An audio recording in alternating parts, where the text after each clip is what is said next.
Hello everyone, कैसे 10वीं mathematics के वीवीआई ऑब्जेक्टिव क्वेश्चन की इस सीरीज में आप सभी का बहुत बहुत स्वागत है। आज की इस वीडियो में हम आप सभी को बताने जा रहे हैं मैट्रिक के जितने भी परीक्षार्थी इस बार मैट्रिक एग्जाम में शामिल होने जा रहे हैं उन सभी परीक्षार्थियों के लिए मैथ का ऐसे इंपॉर्टेंट वीवीआई ऑब्जेक्टिव क्वेश्चन जो कि पिछले मैट्रिक एग्जाम में बहुत बार पूछे गए हैं और आपके मैट्रिक एग्जाम में पूछे जा सकते हैं।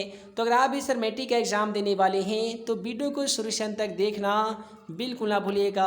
तो चलिए फ्रेंड्स, बिना समय गवाए पहला क्वेश्चन से इस वीडियो की शुरुआत करते हैं। दोस्तों, आज का पहला सवाल वास्तविक संख्या से लिया गया है और पूछा गया है कि भाज्य बराबर डॉट डॉट डॉट गुणे भागफल प्लस शेषफल। यहाँ पे खाली स्थान में कौन सा शब्द भरा जाएगा।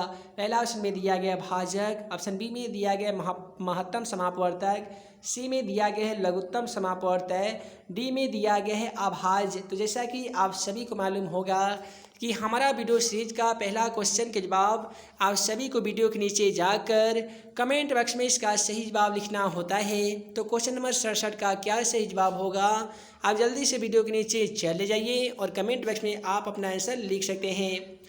उसके बाद में अगला सवाल है हमारा कि यूक्लिड विभाजन एल्गोरिथम को डॉट डॉट विधि भी कहते हैं। तो आप सभी को मालूम होना चाहिए कि यूक्लिड विभाजन एल्गोरिथम को कलन विधि के नाम से भी जाना जाता है। इसलिए यहाँ पे क्वेश्चन नंबर 68 का बिल्कुल सही जवाब क्या होगा, तो ऑप्शन ए होगा कलन विधि। उसके बाद में अगला सवाल है कि यूक्लिड विभाजन एल्गोरिथम दो धनात्मक पूर्णांकों के बीच निम्नलिखित में से किसे परिकलित करने की तकनीक है। तो जैसा कि आप सभी को मालूम होगा कि यूक्लिड विभाजन एल्गोरिथम के माध्यम से हम लोग क्या करते हैं, तो दो धनात्मक पूर्णांकों के बीच मस ज्ञात करते हैं, यानी एसीएफ ज्ञात करते हैं। तो यहाँ पे क्वेश्चन का सही जवाब ऑप्शन बी होगा। अगला सवाल क्वेश्चन नंबर 70 में बोला गया है कि भाग लेमा ए बराबर बी क्यू प्लस आर, जिसे हम लोग कहते हैं भाज्य बराबर भाजक गुणे भागफल प्लस शेषफल में क्यू बराबर 0 कब होगा। तो चलिए इसका ऑप्शन से देख लेते हैं। दोस्तों, क्यू बराबर 0 मान आने के लिए कभी भी बी का जो मान है वो ए के मान से बड़ा होना चाहिए। अतः हम कह सकते हैं कि बी ग्रेटर देन ए होगा, यानी ऑप्शन ए इस क्वेश्चन का सही जवाब होगा। उसी प्रकार से अगला सवाल क्वेश्चन 71 में भी बोला गया है कि भाग लेमा ए बराबर बी क्यू प्लस आर में आर बराबर 0 कब होगा। तो इसके लिए आपको 4 ऑप्शन दिए जा रहे हैं। चारों ऑप्शनों में क्वेश्चन का बिल्कुल सही जवाब क्या होगा, तो ऑप्शन ए हो जाएगा। ए बी को विभाजित करेगा तब इस प्रकार से भाज्य बराबर भाजक गुणे भागफल प्लस शेषफल में आर का मान 0 होगा।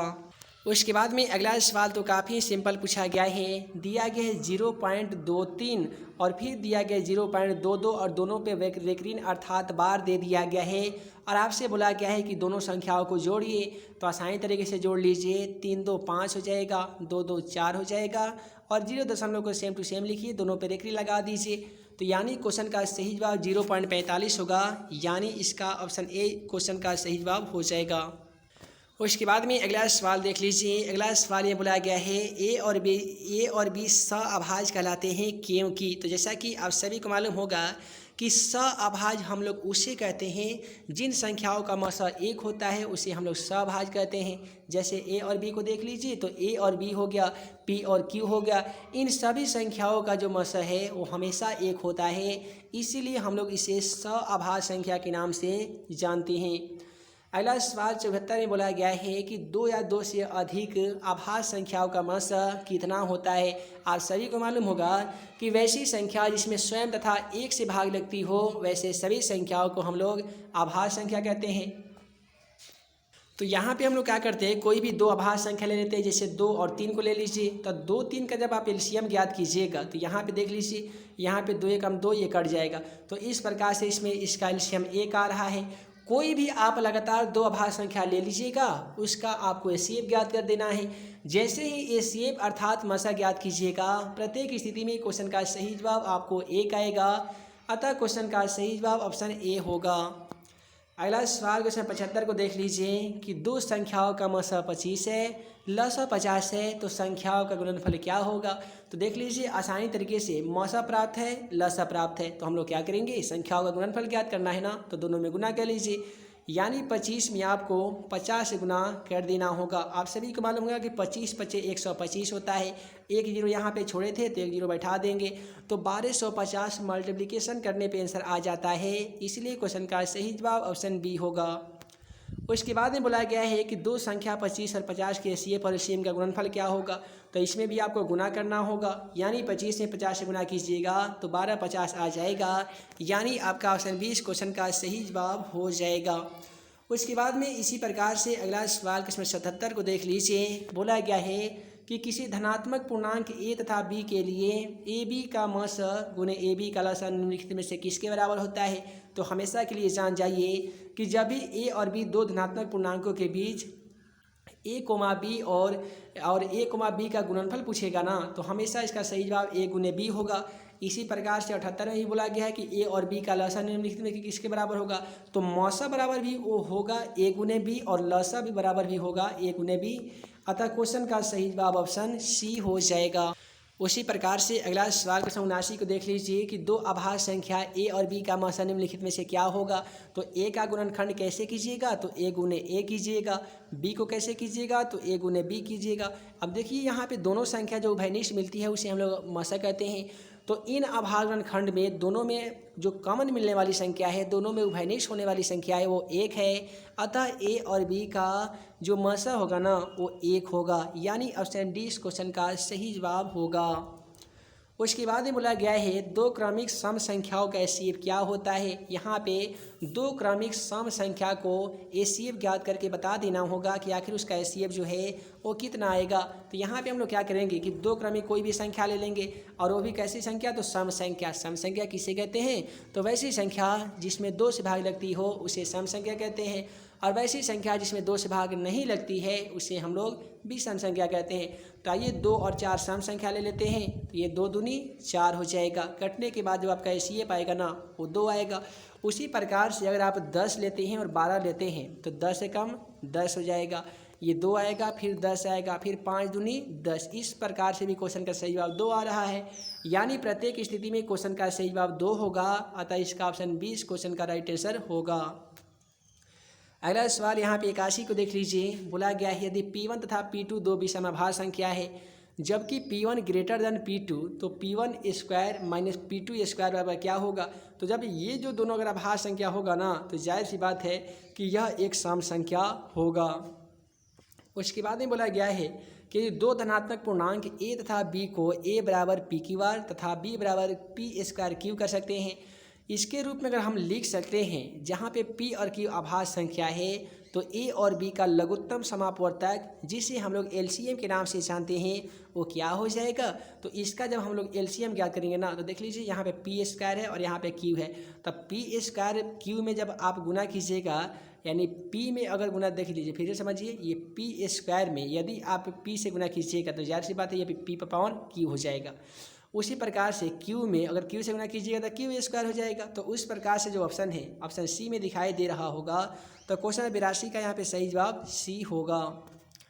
उसके बाद में अगला सवाल इसी प्रकार से पूछा गया है कि यदि दो धनात्मक पूर्णांक a तथा b को a बराबर पी क्यू स्क्वायर तथा b बराबर पी स्क्वायर क्यू के रूप में लिखा जाए, जबकि p कोमा q अभाज्य संख्याएं हैं, तो ए बी का महत्तम समापवर्तक क्या होगा। दोस्तों पिछले वाले क्वेश्चन के माध्यम से आपसे एलसीएम पूछा गया था और यहाँ पे आपसे एचसीएफ पूछ लिया गया है। तो यहाँ पे जब एचसीएफ पूछा गया होगा तो सिंपल सी बात है ये p यहाँ से दोनों में p कॉमन होगा, दोनों में q कॉमन होगा, इसलिए इसका एचसीएफ पी क्यू होगा। उसके बाद में अगला सवाल देख लीजिए। अगला सवाल ये बोला गया है कि यदि दो धनात्मक पूर्णांक m तथा n को m बराबर पी क्यू क्यू तथा n बराबर पी क्यू और क्यू स्क्वायर के रूप में लिखा जाए, जबकि p कोमा q अभाज्य संख्याएं हैं, तो m तथा n का महत्तम समापवर्तक क्या होगा, यानी इसका एचसीएफ जो है वो क्या हो जाएगा। तो दोस्तों इसका एचसीएफ जो होगा ना वो पी क्यू स्क्वायर हो जाएगा। क्यू स्क्वायर इसलिए होगा, देखिए यहाँ पे क्यू का भी स्क्वायर है और यहाँ पे क्यू क्यू है, तो क्यू का स्क्वायर और स्क्वायर दोनों में कॉमन मिल रहा है, लेकिन यहाँ पे पी केवल कॉमन मिलेगा, यहाँ पे पी का क्यू कॉमन मिलेगा। अगर नहीं समझ में आ रहा होगा तो फिर से समझ लीजिए। यहाँ पे था पी क्यू स्क्वायर, आप कर सकते हैं पी गुने क्यू का क्यू है तो क्यू को हम 3 बार लिखेंगे, क्यू क्यू क्यू लिखेंगे। उसके बाद पी का क्यू है तो हम लिखेंगे पी को 3 बार, पी पी पी लिखेंगे। उसके बाद में क्यू का स्क्वायर था, क्यू को 2 बार लिखेंगे। अब देखिए दोनों में पी यहाँ पे वो कॉमन मिल रहा है तो हमारा पी आंसर हो गया है, और यहाँ पे डबल क्यू कॉमन मिल रहा है तो हम क्यू का स्क्वायर कर सकते हैं। इसी प्रकार से यहाँ पे जो क्वेश्चन का सही जवाब आ जाएगा वो पी क्यू स्क्वायर आ जाएगा, यानी क्वेश्चन 84 का सही जवाब ऑप्शन बी होगा।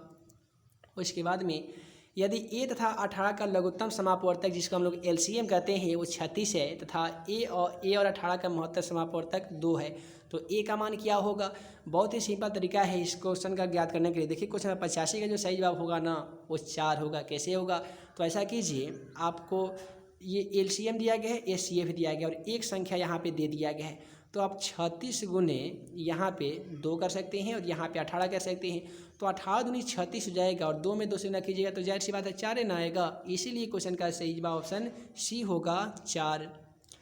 उसी प्रकार से अगला सवाल है 26,169 का महत्तम समापवर्तक 13 है, 26,169 का लघुत्तम समापवर्तक क्या होगा, यानी दो संख्याओं का एचसीएफ दे दिया गया है तो उन्हीं दो संख्याओं का एलसीएम क्या होगा। तो आपको फार्मूला बताया जाता है कि दो संख्या जब दिया गया हो, एचसीएफ दिया गया हो, तो एलसीएम ज्ञात करने का आसान तरीका है कि दो संख्याओं का गुणनफल बटा एचसीएफ हो जाएगा, यानी 26 गुने आप 169 कर सकते हैं और बटा में एचसीएफ का दीजिएगा जो 13 दिया गया है, तो यहाँ पे 13 हमारा 169 हो जाएगा और 13 में आपको 26 से गुना कर देना होगा। तो जैसे इसमें गुना कीजिएगा ना तो ये 338 आ जाता है, तो यहाँ पे इसका ऑप्शन सी इस क्वेश्चन का राइट आंसर हो जाएगा। उसी प्रकार से अगला सवाल को देख लीजिए, यहाँ पे 87 बोला गया है, यदि 2 का क्यू गुने 3, बी में दिया गया 2 को में 3 को में 5, सी में दिया गया 3 पावर n गुने 5 तथा ए बी सी का लघुत्तम समापवर्तक जो एलसीएम है वो इतना दिया गया है, तो एन का मान बताइए। तो ये थोड़ा लॉन्ग क्वेश्चन है, इसका सोल्यूशन पता चाहते हैं तो कमेंट बॉक्स में आप अपना कमेंट लिख दीजिएगा, इससे मैं आपको प्रॉपर वीडियो सोल्यूशन दे दूंगा। इसका हालांकि जो आंसर सही होगा वो 2 होगा। और इसके बाद में बोला गया है परिमेय संख्या 14,587 और यहाँ पे 1,250 के दशमलव प्रसार का दशमलव के कितने अंक के बाद अंत हो जाएगा। यहाँ पे बोला गया है कि 14,587 में यदि 1250 से अगर हम लोग भाग देते हैं तो इसका जो दशमलव प्रसार होगा वो कितने अंकों के बाद में इसको पूरी तरीके से ये कट जाता है। तो यहाँ पे कुछ 88 का सही ऑप्शन डी हो जाएगा, ये 4 अंकों के बाद में इसका अंत हो जाता है। उसके बाद में बोला गया है पी तथा क्यू सअभाज्य संख्याएं हैं, तो पी स्क्वायर तथा क्यू स्क्वायर क्या होंगे। तो अब जाहिर सी बात है यदि पी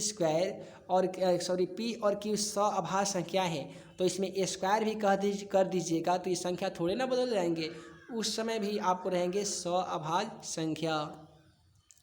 अगला सवाल 90 में देख लीजिए, यदि 3 संख्या ए का एक न्यूनतम अभाज्य ऋणखंड है तथा 7 संख्या बी का एक अभाज्य ऋणखंड है तो संख्या ए प्लस बी का न्यूनतम अभाज्य ऋणखंड क्या होगा।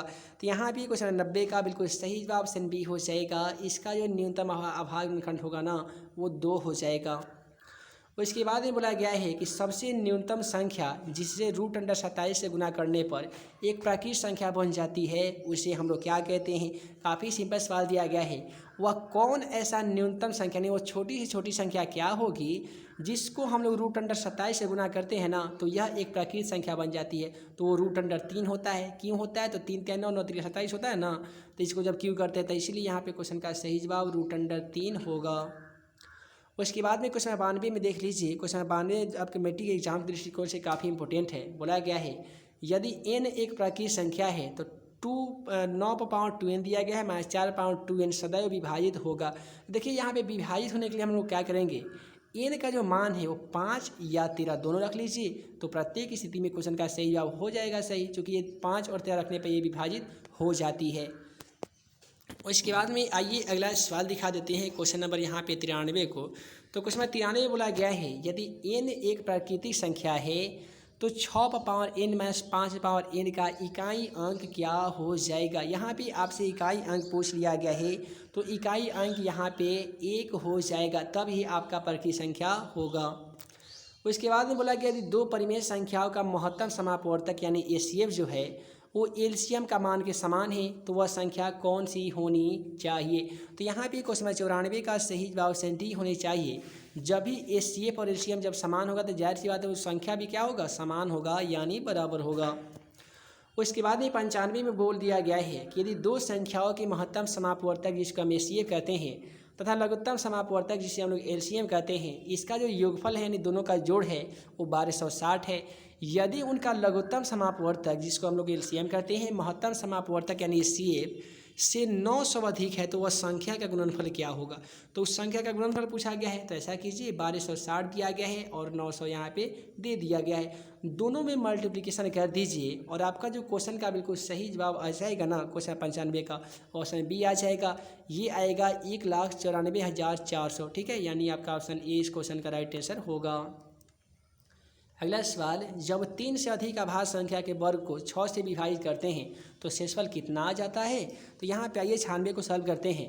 तो यहाँ बोला गया कि 3 से अधिक आभाज्य संख्या के वर्ग को, मान लेते 3 से अधिक आभाज्य संख्या कौन है, 5 है, तो 5 का वर्ग कितना हो जाता है, 25 हो जाता है। अब 25 को 6 से विभाजित करते हैं, 6 से जब भाग लगाते हैं तो देख लीजिए 6 चौका 24। उसके बाद में यहाँ पे शेषफल कितना आता था, शेषफल दोस्तों कितना आया है, 1 आया है ना, तो इसीलिए क्वेश्चन का सही ऑप्शन ए हो जाएगा 1। उसके बाद में बोला गया है कि निम्नलिखित में कौन सा कथन सत्य है। यहाँ भी चारों कथनों को ध्यानपूर्वक हम लोग पढ़ेंगे तो अपने पता चल जाएगा कौन सा कथन सत्य है। देखिए, परिमेय संख्या का दशमलव प्रसार शांत होता है, जाहिर सी बात है, अगर 4/5 है तो परिमेय संख्या इसका दशमलव प्रसार हमेशा क्या हो जाएगा, शांत हो जाएगा। इसलिए क्वेश्चन का सही जवाब यहाँ पे ऑप्शन ए होगा। उसके बाद में बोला गया कि निम्नलिखित में कौन से कथन सत्य है। यहाँ भी क्वेश्चन 98 की बात करते हैं तो क्वेश्चन 98 का सही जवाब क्या हो जाएगा, तो ऑप्शन बी होगा।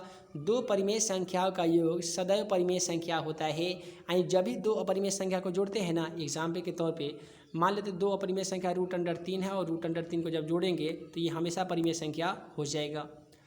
उसके बाद में इस प्रकार से आज के इस वीडियो सीरीज में हम लोग जितना क्वेश्चन का सॉल्यूशन बताए हैं आपके मैट्रिक एग्जाम के दृष्टिकोण से काफ़ी इंपॉर्टेंट था। 99 को भी देख लीजिए, निम्नलिखित में से कौन सा कथन सत्य है।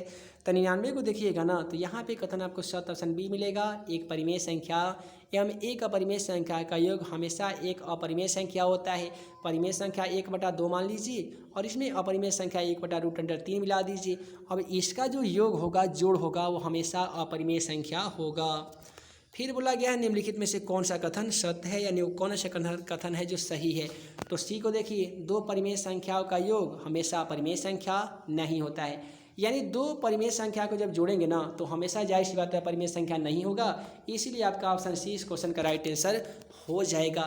तो आज के इस वीडियो में हम आप सभी को बता दिए हैं क्वेश्चन 76 से लेकर पूरे 100 तक के मैथ का ऐसे इंपॉर्टेंट VY ऑब्जेक्टिव क्वेश्चन जो कि पिछले मैट्रिक एग्जाम में बहुत बार पूछे गए हैं और आपके भी मैट्रिक एग्जाम में पूछे जा सकते हैं। उम्मीद है आज का यह वीडियो आप सभी को पसंद आया हो तो वीडियो को लाइक करें, अपने दोस्तों के साथ शेयर करें। ऐसे ही नए नए VY ऑब्जेक्टिव क्वेश्चन का वीडियो पाने के लिए आप हमारे YouTube channel math and magic tips को सब्सक्राइब करना बिल्कुल ना भूलिएगा।